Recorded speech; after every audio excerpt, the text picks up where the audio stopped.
Hello friends, সব কেমন আছো?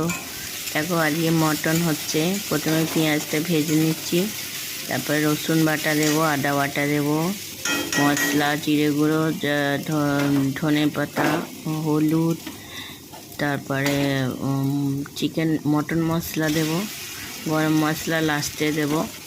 সব নেড়ে টমেটো কুচো দেবো, তারপর নেড়ে নিয়ে তো জল দিয়ে, হ্যাঁ বন্ধুরা দেখো, তারপর আদা বাটা দিয়েছি।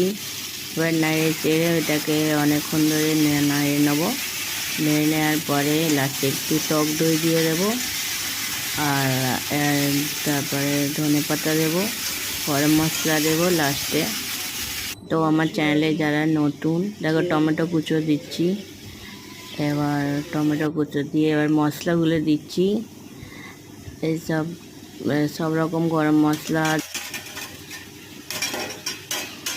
এই মশলাগুলো, হ্যাঁ দেখো মশলা দিয়ে একটু নেড়ে চেড়ে নিলাম। তো বন্ধুরা আমার চ্যানেলে যারা নতুন তারা সাবস্ক্রাইব করবে, লাইক করবে, ভালো ভালো কমেন্টস করবে, তোমরা অনেক ভালো ভিডিও দেখতে পাবে।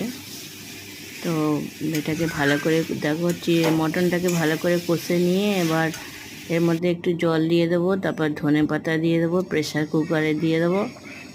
2 কি 3টে সিটি দিলে যেটা তাড়াতাড়ি রান্না হবে। হ্যাঁ, এটা খুব সুন্দর টেস্টি রান্না হয়, তোমরা করে দেখবে। গরম ভাতে বা ফ্রাইড রাইস